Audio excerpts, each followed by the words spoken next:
아, 오늘 우리 함께 나눌 말씀 이사야 47장 6절에서 9절 말씀을 보겠습니다.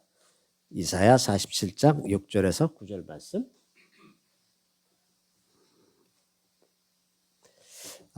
우리 다 같이 읽겠습니다. 전에 내가 내 백성에게 노하여 내 기업을 욕되게 하여 그들을 내 손에 넘겨주었거늘 내가 그들을 긍휼히 여기지 아니하고 늙은이에게 네 멍에를 심히 무겁게 메우며 말하기를 내가 영영이 여주인이 되리라 하고 이 일을 내 마음에 두지도 아니하며 그들의 종말도 생각하지 아니하였도다. 그러므로 사치하고 평안히 지내며 마음에 이르기를 나쁘니라. 나 외에 다른 이가 없도다. 나는 과부로 지내지도 아니하며 자녀를 잃어버리는 일도 모르리라 하는 자여, 너는 이제 들을지어다. 한날에 갑자기 자녀를 잃으며 과부가 되는 이 두 가지 일이 네게 임할 것이라. 내가 무수한 주술과 많은 주문을 빌릴지라도 이 일이 온전히 네게 임하리라. 아멘. 저는 오늘 이 말씀으로 조롱과 수치 그리고 회복이라는 말씀으로 잠시 말씀을 나누고자 합니다. 하나님의 백성들이, 언약 백성들이 하나님의 뜻대로 살지 못할 때 하나님은 종종 이방 민족들을 이용해서 그들을 징계하시곤 했죠. 이스라엘 주변의 많은 나라들 이러한 목적으로 동원되곤 했었습니다. 그래서 블레셋, 에돔, 모압과 암몬, 아람, 아수르, 바벨론 이런 나라들이 이제 다 애굽을 이스라엘 백성들을 징계하기 위해서 사용된 거죠. 하지만 이제 종종 이들이 이스라엘을 과도하게 괴롭힌 그런 측면이 있습니다. 하나님께서는 비록 가령 아수르를 동원해서 이스라엘 백성들을 괴롭힌다고 하더라도 좀 긍휼을 가지고 과도하게 하지 않았었으면 좋았을 텐데 이게 사실은 좀 힘든 거죠. 전쟁을 하고 그 상대방을 이제 완전히 유린해서 그들을 약탈하고 그래서 자기 재산도 늘리고 이렇게 아주 폭력을 쓰는 쾌감을 이렇게 막 느끼고 있는 이런 사람들로 절제해서 하라. 이게 참 어려운 주문이죠. 전쟁을 하는데 절제를 하라. 이게 참 어려운 주문이거든요. 그렇긴 하지만 어쨌든 하나님은 이들이 과도하게 행한 것에 대해서 그들을 용서하지 않으신다고 하는 겁니다. 오늘의 본문은 이 바벨론의 패망에 관한 것인데 이 바벨론을 심판하시려고 하는 이유는 하나님께서 유다를 다시 다루시기 위해서 바벨론에 넘겨주었는데 바벨론이 과도하게 유다를 학대하고 조롱했다는 겁니다. 그래서 유대인들을 긍휼히 여기지 않았고 과대한 짐을 지었고 그래서 그러면서도 자기네는 영원히 번영할 것이라고 착각하고 있었다는 거죠. 그러한 바벨론에게 멸망이 순식간에 찾아올 거라고 어느 날 갑자기 너희가 자식을 잃고 과부가 되는 그 일이 한꺼번에 일어날 것이다 라는 것처럼 바벨론이 바사에 멸망당해서 금방 이제 역사의 무대에서 사라지고 말았죠. 이 바벨론뿐만 아니라 남유다 히스기야 시대에 아수르가 북이스라엘을 정복하고 나서 이제 남유다를 침공해서 여러 성읍들을 다 빼앗고 이제 예루살렘을 남겨두고 있는데 그때 그 랍사게라고 하는 부하를 보내가지고 이스라엘 백성들을 유다 백성들을 조롱하죠. 그 예루살렘 성 안에 지금 갇혀 있는 유다 백성들에게 가서 조롱을 하는데 굳이 이 사람이 아람 방언으로 말하지 않고 일부러 히브리어로 말하는 거예요. 너희들 다 들어라. 니네 백성들 일반인들까지 다 들어라. 그러면서 이제 이렇게 조롱을 하는 거예요. 내가 말하노니 내가 좋게 싸울 계략과 욕망이 있노라 하면 입술에 붙은 말뿐이니라 내가 이제 누구를 믿고 나를 반역하느냐. 니네가 뭐 할 수 있는 게 뭐냐. 노골적으로 지금 조롱을 하죠. 유다 백성들만 조롱을 하는 것이 아니라 하나님을 또 조롱하는 겁니다. 혹시 내가 내게 이르기를 우리 하나님 여호와를 신뢰하노라 하리라마는 그는 그의 산당과 제단을 히스기야가 제거해버리고 유다와 예루살렘에 명령하기를 너희는 이 제단 앞에서만 예배하라 하던 그 신이 아니냐 하셨네요. 그러니까 이 사람들은 지금 히스기야가 종교개혁을 한 것을 굉장히 거꾸로 반대로 생각하고 있는 거죠.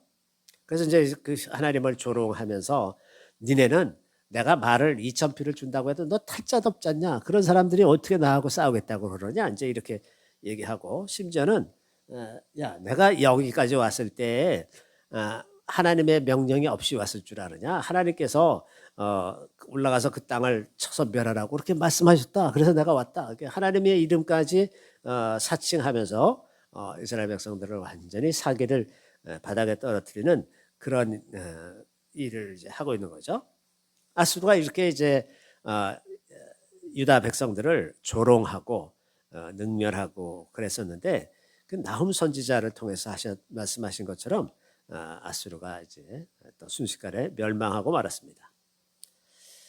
이 아수르나 바벨론 혹은 애국과 같은 대제국뿐 아니라 이 작은 나라 주변의 작은 나라들도 비슷한 일을 했어요. 남유다가 바벨론에게 이제 멸망당할 때 그 에돔 사람들이 그걸 보고 너무 기쁜 거야. 남이 잘 안 되니까 너무 기뻐요. 가서 자기도 약탈에 가담해가지고 그 전쟁은 바벨론이 하고 이제 에돔이 가서 약탈을 하고 있는 거죠 지금. 그 약탈을 하고 또 이제 유대인들 중에서 도망가는 사람이 있으면 붙잡아서 또 이제 바벨론에 넘겨주고 이런 악행을 저지르고 있다는 거예요. 그래서 그런 이유로 하나님께서 에돔을 심판하시겠다고 말씀하시죠.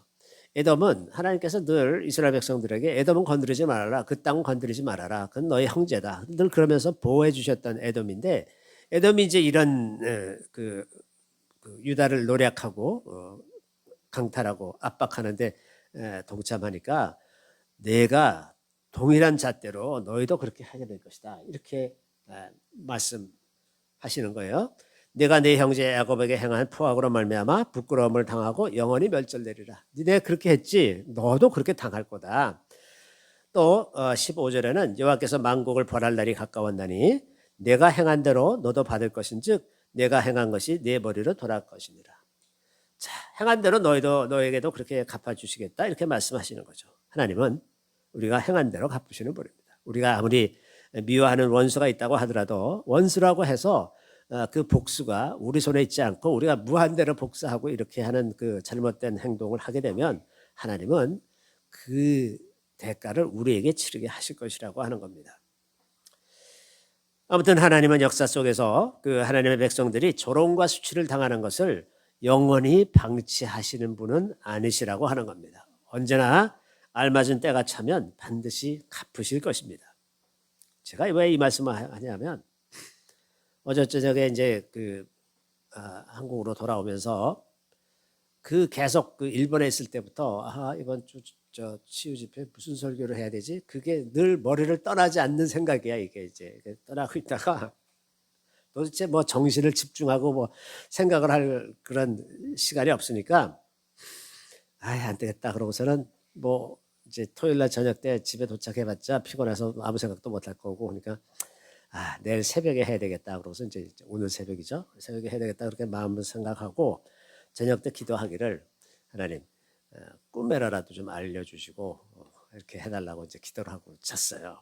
잤는데 새벽에 이제 잠이 깨면서 잠이 딱 깼는데 제일 먼저 말씀이 떠올란 거야 이제 오늘 말씀이에요. 이사야 46장 47장 6절부터 9절 말씀 이게 딱 떠올랐어요. 그래서 이제 새벽에 불을 켜고 이게 무슨 말씀인가 하고 읽어봤어요. 읽어봤는데 이게 도대체 이 말씀으로 무슨 설교를 하라고 그러시나. 이게 지금 바벨론이 교만하게 행한 것을 징계하겠다 이렇게 말씀하시는데 이 말씀으로 무슨 설교를 하려나 아무 국내에도 생각이 안 나는 거예요. 그래서 이거 도대체 이게 못하겠네. 그러고서는 무슨 다른 말씀 없냐고 그랬더니 이사야 36장 3절에서 6절 말씀을 주셨는데 그 말씀이 이제 아까 랍사게가 예루살렘 갇힌 사람들에게 랍사게가 조롱하는 그 말씀이에요. 그러니까 같은 말씀이잖아 이게 결국은.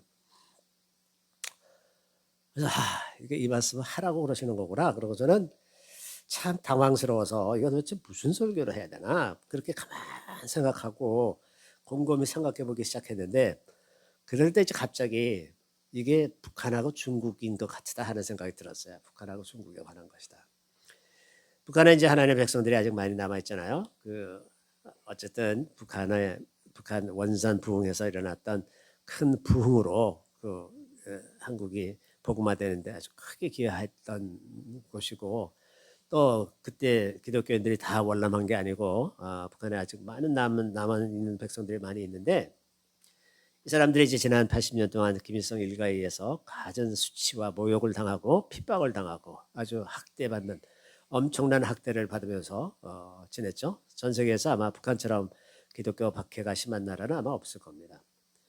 어쩌면 아마 김일성이 너무나 기독교를 잘 아는 사람이었기 때문에 그래서 더 심하게 박해를 하지 않았을까 이런 생각이 듭니다. 이 북한의 그 성도들이 지나온 날들을 생각하면 정말 참 눈물 납니다.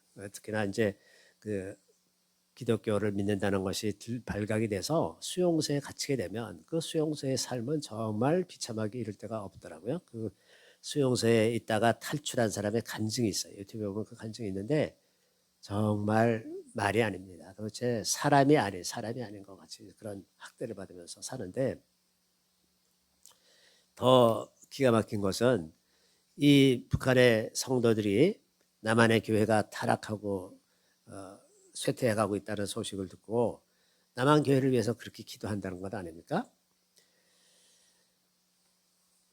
그런데 그 사람들은 자기네가 살면서 얼마나 응답되지 않는 기도에 대해서 얼마나 좌절하고 힘들어하면서 살았겠을까? 그들이 눈물로 기도를 하고 80년을 기도해 오는데 마치 하나님은 그들을 영영 버리신 것 같이 아무 응답이 없으시고 김일성 일가는 아직도 건재한 것 같고 그래서 얼마나 오랜 세월을 버림받은 느낌으로 세월을 견디면서 지내왔겠는가 그런 생각을 하게 됩니다.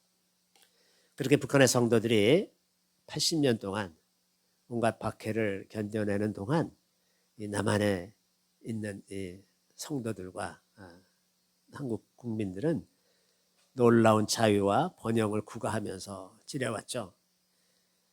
물론 사람들 다 열심히 일을 했지만 그렇다고 해서 열심히 일한다고 해서 다 이렇게 성공하는 것은 아닙니다. 전 세계 어느 나라를 봐도 열심히 일한다고 해서 성공하는 것도 아니고 또 일할 수 있는 일이 있는 나라가 그렇게 많지 않아요.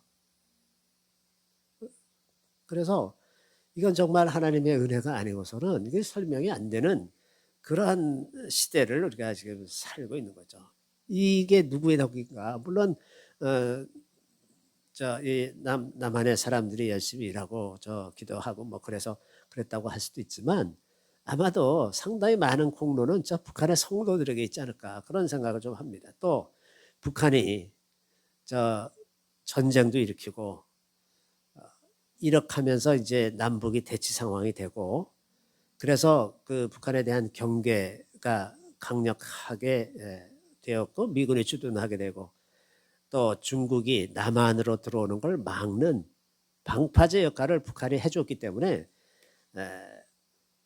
지금까지 잘 산 게 아닌가. 만약에 6.25라는 전쟁이 없었으면은 벌써 다 공산 통일이 됐었을 거예요. 저는 그렇게 생각합니다. 전쟁으로는 통일을 못했지만 전쟁을 안 일으켰었으면 주한 미군이 있을 필요가 없고 그러면 아주 손쉽게 중국하고 북한이 한국을 금방 먹어버렸을 거예요. 금방 먹었을 거예요. 근데 전쟁을 일으키는 바람에 이게 미군이 주둔하게 되고 남북의 첨예한 그 대치 상태가 지속되다 보니까 남한은 자유롭게 살게 되고 북한은 아주 노예로 사는 이런 대조가 이 땅에서 일어났다고 이렇게 생각이 듭니다. 그런데 오늘 본문에서 바벨론을 징계하시겠다고 하시는 그 말씀처럼 하나님께서 이제 북한 주민들을 해방하실 때가 되지 않았나 이런 생각이 듭니다. 또 중국은 북한의 그런 상태를 이용해서 북한 주민들을 적절하게 돕지를 않고 또 살기 힘들어서 탈북한 사람들을 다 잡아서 다시 돌려보내고 그들이 다시 돌려보낼 때 어떤 처벌을 받을지 뻔히 알면서 그렇게 정말 악행을 저지르고 또 북한 사람들을 중국 땅에서 납치하고 노예로 삼고 인질로 삼고 강제 결혼하고 이런 일들을 얼마나 또 많이 했는지 모르죠. 그래서 이 북한의 열악한 상황을 이용해서 자기 배만 채우고 있는 물론 다 그런 건 아니겠지만 많은 사람들이 이 일에 가담해서 북한 주민들을 학대하는데 합세했던 이 중국 공산당에 대해서 하나님께서 이들을 멸하시기로, 그들을 이제 징계하시기로 작정해 하신 것이 아닌가, 이런 생각이 강하게 들었습니다. 중국이나 북한만의 문제도 아니고 또 사실 우리나라도 이제 절체절명의 위기 아닙니까? 지금 4개월째 대통령이 직무정지 상태인데 나라는 그런 대로 또 굴러가고 있고, 이것도 참 기적 같은 일이죠. 이게 뭐 대통령이 없어도 되는 나라처럼 이렇게 좀 굴러가고 있는데, 모든 또 권력기관들이 헌법재판소, 법원, 검찰, 군, 정보기관 다 거의 많이 공산화되고 곳곳에 지금 친공, 친북한 세력, 친중국 세력이 침투해 있어서 나라가 지금 엉망이 됐는데, 이제 돌이켜 생각해 보면 그럴 만도 한 것이, 독일이 이제 통일될 당시 1989년에 통일이 됐는데 분단된 지 44년 만에 이제 통일이 됐어요. 근데 44년 후에 이제 통일이 되고 나서 동독이 가지고 있던 그 간첩 명단을 보니까 30만 명이라고 그러네. 30만 명. 그 독일 서독 총리의 비서실장도 동독의 간첩이었고 뭐 그랬다고 그랬어요.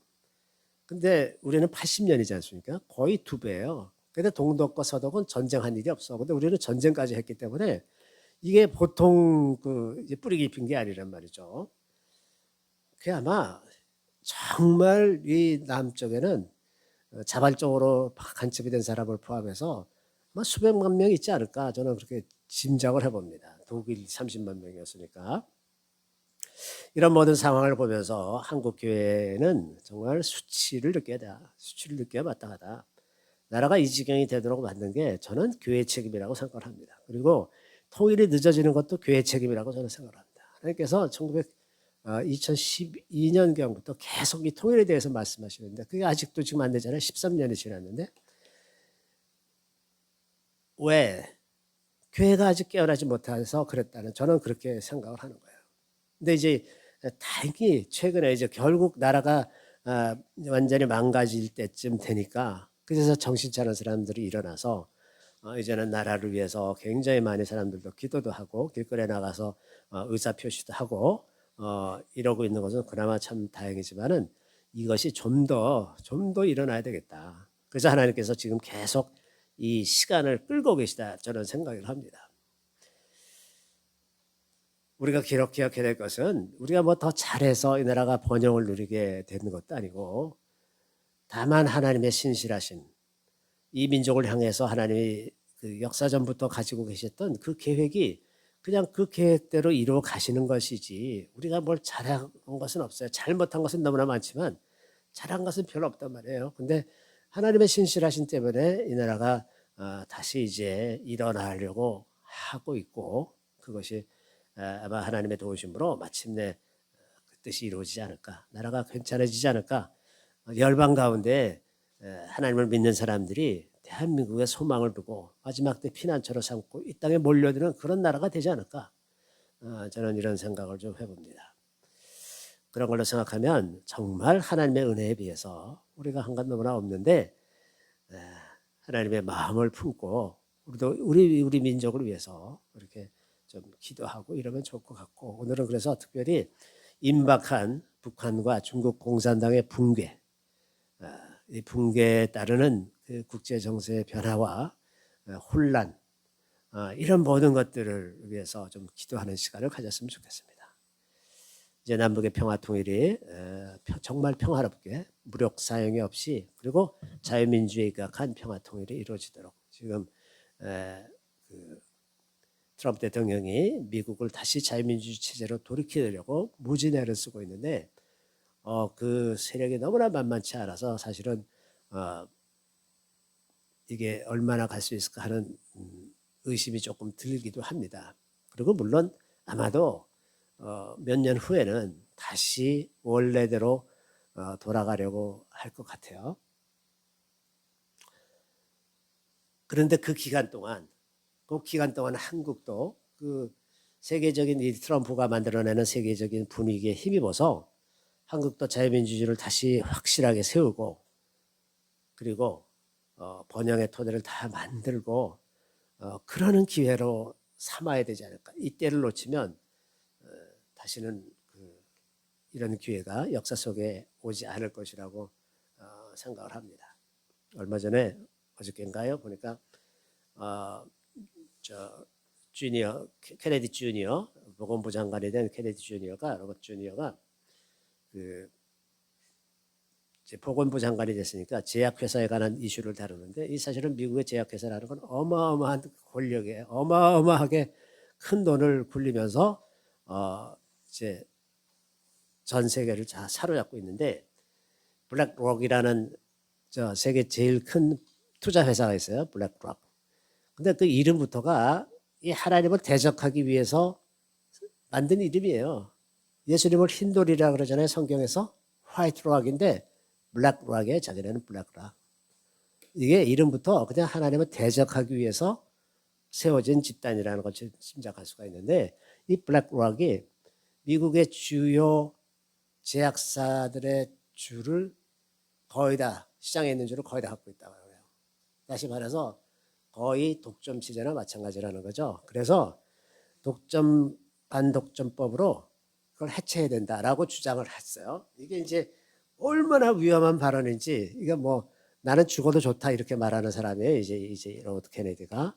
그래서 기어코 이 잘못된 이 패거리들을 다 해체시키겠다 이제 이러고 나서고 있는데 엄청난 일입니다. 엄청난. 역사상 이렇게 담대한 사람을 아마 찾아보지 못했을 것 같아요. 근데 이런 분위기 이렇게 자유민주주의로 돌아가는 이 분위기가 있을 때 한국도 통일을 이루고 나라를 견고하게 세우는 그 일이 반드시 일어나야 되겠다. 그래서 오늘은 이제 나라를 위해서 그리고 북한과 중국을 위해서 중국 교회를 위해서 중국도 이제 교회를 엄청 핍박하고 있지 않습니까? 이 중국 공산당이 무너져야 복음이 제대로 전해질 수 있고 또 중국은 나라가 너무 커요. 너무 커서 문제야. 그걸 억지로 끌고 가려니까 굉장히 억압적인 정책을 쓸 수밖에 없고 그렇게 억압적인 정책을 쓰다 보니까 이제 전 세계에 굉장히 부정적이고 좋지 않은 방법으로 관계를 맺고 이러니까 중국은 어차피 그렇게 되겠지만 좀 나라가 나눠지고 작아지고 그래서 서로 평화롭게 지낼 수 있는 사이즈로 바뀌어야 되겠다. 그래야 복음이 중국 전역에서 전파가 되고 확 부흥이 일어나고 추수가 일어나는 그런 일이 있지 않겠는가. 그리고 그 일이 오늘 새벽에 말씀하신 것처럼 이게 곧 일어날 일일 거라고 하는 겁니다. 그래서 이거를 위해서 우리가 같이 좀 기도했으면 좋겠습니다. 자, 우리 다 같이 통성으로 기도하겠습니다.